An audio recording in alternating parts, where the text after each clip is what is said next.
அதெல்லாம் எவ்வளவு கடினமான சம்பவம், பதறிப்போகிற சம்பவம். அத்தனை மனுஷரும் இருந்து ஒருத்தரும் உதவி செய்ய முடியாமல் எல்லாம் கலங்கி போய் தான் நிற்கிறாங்க. இன்னும் கொஞ்ச நேரத்தில் இந்த மனுஷன் சாக போகிறானே.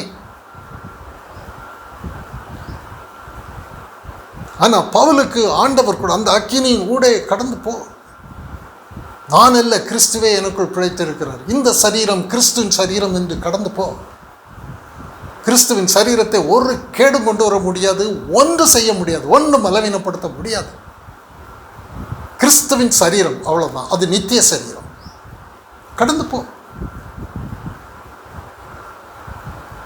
அநியாயம், அக்கினி, இதன் வழியாக ஆண்டவர் நம்மை உருவாக்கி கொண்டிருக்கிற, இது அவர் நம்மேல் வைத்திருக்கிற அன்பு.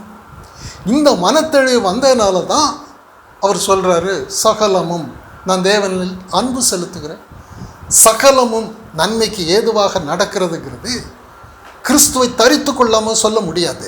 ஏன்னா அவ்வளோ கேடாக இருக்குது, அழிவாக இருக்குது, பிரச்சனைகளாக இருக்குது, நாளுக்கு நாள் பிரச்சனை தானே இருக்குது.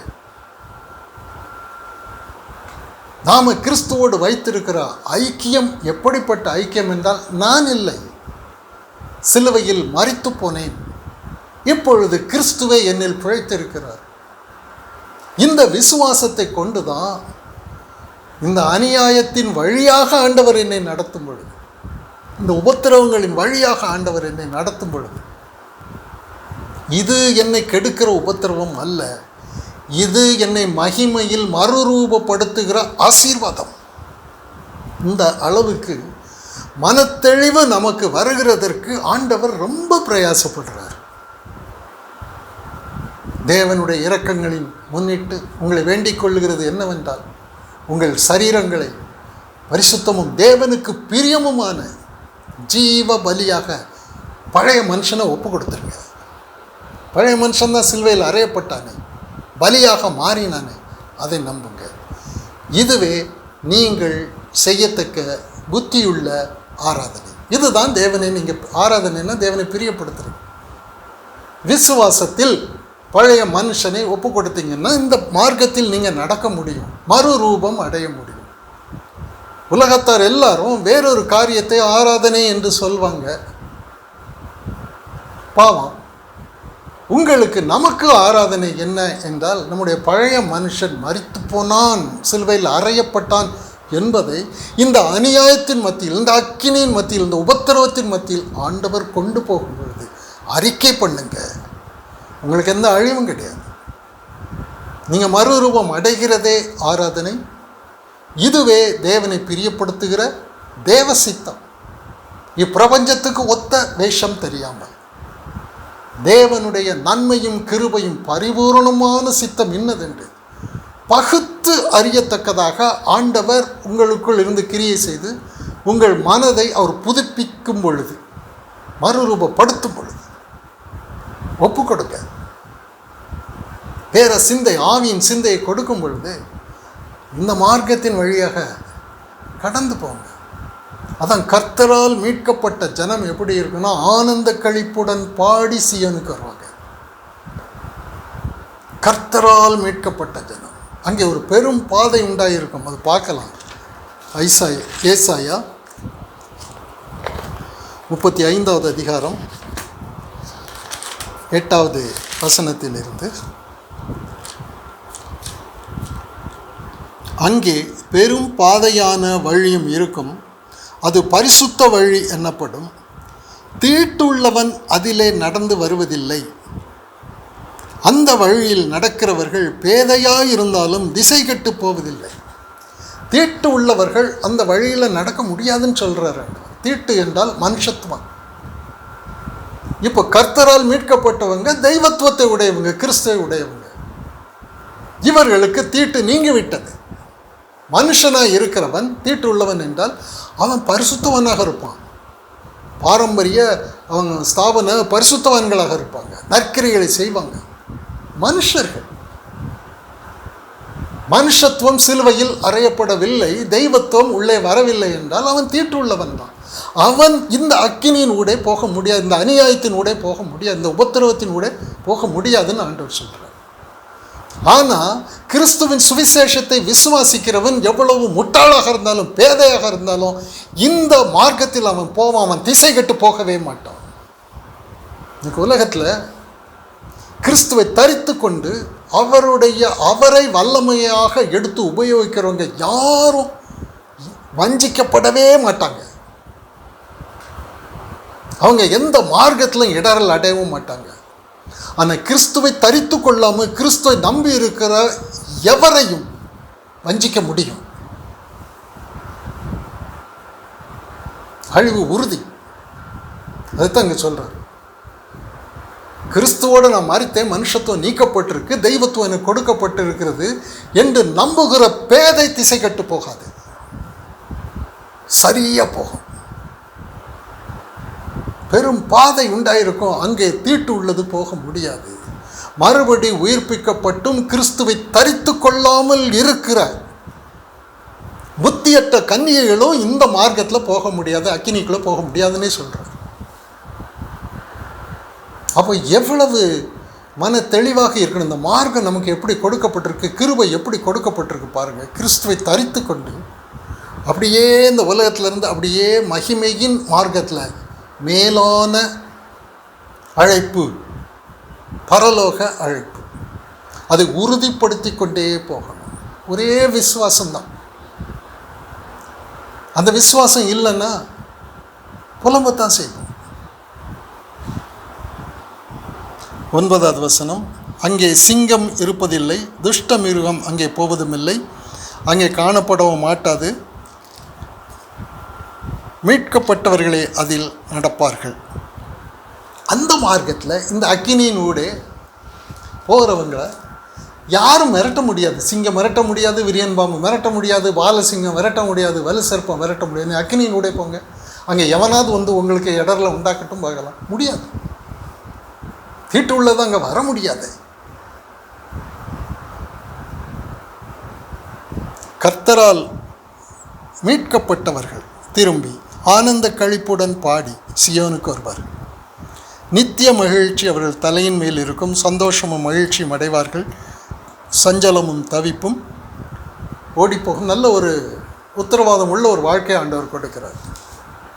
இந்த மார்க்கத்திற்குள் போக கற்றுக்கொண்டவங்க, விசுவாசிக்க கற்றுக்கொண்டவங்க நிச்சயமாக ஆனந்த கழிப்புடன் பாடிதான் சியோனுக்கு வருவார்களே தவிர மார்த்தாளை போல புலம்பிக்கிட்டு இருக்க மாட்டாங்க, புத்தி இல்லாத கன்னியை போல இருக்க மாட்டாங்க. அவங்க விசுவாசிக்கிறவங்க, நான் அல்ல கிறிஸ்துவை எனக்குள் இருக்கிறார் என்கிற விசுவாசத்தில் அவர்கள் பலன் கொள்ளுகிறவங்க, பலன் கொண்டு சியோனுக்கு வருகிறவங்க, ஆனந்த கழிப்புடன் பாடி சியோனுக்கு வருகிறவங்க. நித்திய மகிழ்ச்சி அவர்கள் தலையின் மேல் இருக்கும், மகிழ்ச்சியும் சந்தோஷம் அடைவார்கள், சஞ்சலமும் தவிப்பும் இருக்காது. ஓடி போயிடும்னே சொல்லிட்டார். இந்த மார்க்கத்துக்குள்ளே போகிறவங்களுக்கு அது இவங்களை விட்டுட்டு ஓடிடும். கவலைப்படுறது, கண்ணீர் வெடிக்கிறது, புலம்புறது, இதெல்லாம் ஓடிடும். இவங்க பக்கத்தில் நெருங்க முடியாது. இது அக்கினி, அக்கினியே பட்சிக்கின்ற அக்கினி. இதன் பட்சத்தில் நான் இருக்க முடியாதுன்னு சொல்லுது, விலகி ஓடும். இது ஆண்டவர் கொடுக்குற கேரண்டி. வெளிப்படுத்தின விசேஷம் கடைசி அதிகாரத்திலே நம்ம பார்க்கிறோம் அதே காரியத்தை. வெளிப்படுத்தின விசேஷம் 22வது அதிகாரம் 14வது வசனம், ஜீவ விருட்சத்தின் மேல் அதிகாரம் உள்ளவர்கள் ஆவதற்கும் வாசல்கள் வழியாய் நகரத்திற்குள் பிரவேசிப்பதற்கும் அவருடைய கற்பனைகளின்படி செய்கிறவர்கள் பாக்கியவான்கள். இந்த மார்க்கத்தில் நடக்கிறவங்க பாக்கியவான்கள்னு சொல்கிறார். ஜீவ விருட்சத்தின் மேல் அதிகாரம், வாசல்கள் வழியாய் நகரத்திற்குள் பிரவேசிக்கிறது. கிறிஸ்துவின் கற்பனை என்றால் அவருடைய வார்த்தை, அவருடைய சிந்தை, அவர் எப்படி நம்மை ஆவிக்குரிய ஜீவனாக மாற்றியிருக்கிறார். பாவம் மரணம் என்கிற பிரமாணத்தின் இன்று கிறிஸ்துவின் பிரமாணம் என்னை விடுதலையாக்கிட்டு. எப்படி விடுதலையாக்கிச்சு? கிறிஸ்துவோடு கூட மரித்தோம், கிறிஸ்துவோடு கூட உயிர் தெழுந்தோம். நாம் இப்பொழுது ஆவிக்குரிய ஜீவன்கள், கர்த்தருடைய மேய்ச்சலின் ஆடு, மேய்ப்பர் நமக்குள்ளே இருக்கிற இந்த விசுவாசம்தான் கர்த்தருடைய கற்பனை. இதை நம்பு, அவ்வளோதான். இது கிரியை கிடையாது, நம்பி நீ போ. இந்த அதிகாரத்தை அவர் கொடுத்திருக்கார். ஜீவ விருட்சத்தின் மேல் அதிகாரம், நகரத்துக்கு போகிறதுக்கு வாசல்களின் வழியாய் பிரவேசிப்பதற்கு அவருடைய கற்பனைகளின்படி செய்கிறவர்கள் பாக்கியவான்கள். நம்புகிறவங்க, விசுவாசிக்கிறவங்க, நான் இல்லை கிறிஸ்து எனக்குள் இருக்கிறார் என்று விசுவாசிக்கிறவங்க பாக்கியவான்கள். அவங்களுக்கு அந்த நித்திய ஜீவ வாழ்க்கை அது ஏதோ மரித்ததற்கு பின்பு அல்ல, இப்பொழுது இன்றே இளைப்பாறுதல் உள்ள வாழ்க்கை கேரண்டின்னு சொல்கிறார். சஞ்சலமும் தவிப்பும் ஓடிப்போகும்னு சொல்கிறார். சகோதரர், நாம் வாழ்கின்ற இந்த உலகத்தில் வஞ்சகத்தின் மத்தியில் தான் இருக்கிறோம். நாம் மனுஷனாக வாழணுமா, உயிர்ப்பிக்கப்பட்ட ஆவியாக வாழணுமாங்கிறது நாம் தீர்மானம் பண்ணணும். கிறிஸ்துவின் மரண உயிர்த்தெழுதல் நான் மனுஷன் இல்லையே, ஆவிக்குரிய ஜீவன், தேவ பிள்ளை, நான் இந்த அக்கினியின் மார்க்கத்தில் போக முடியும், அநியாயத்தின் மார்க்கத்தில் நான் போக முடியும், இந்த உபத்திரவத்தின் மார்க்கத்தில் நான் போக முடியாது, ஒன்று எனக்கு கேடு கிடையாது, ஆனந்த கழிப்புடன் பாடி நான் சீயோனுக்கு போக முடியும் என்கிற விசுவாசம். இது ஒரு உபதேசம் அல்ல. நம்ம கொடுக்கப்பட்டு இருக்கிற வாழ்க்கையில் இருக்கக்கூடிய அநீதிகள் உண்டு, அக்கினி உண்டு, உபத்திரவங்கள் உண்டு. அதை ஜெயம் கொள்கிறோமா தோற்று போகிறோம் என்றால் நாம் கிறிஸ்துவோடு இணைந்திருக்கிறோமா இல்லையா என்பது அதுதான். கிறிஸ்துவின் மரணம் உயிர்த்தெழுதலோடு இணைந்திருக்கிறோமா, நாம் அல்ல, கிறிஸ்துவே நமக்குள் இருக்கிறாரா, இந்த விசுவாசம் கிறிஸ்துவோடு உள்ள ஐக்கியத்தை தான் நம்ம செக் பண்ணணும். இருந்தால் இந்த மார்க்கத்தில் போக முடியும். போக முடியவில்லை என்றால் புறம்பே தள்ளப்பட்டவர்களாக இப்பொழுதே இருப்போம்.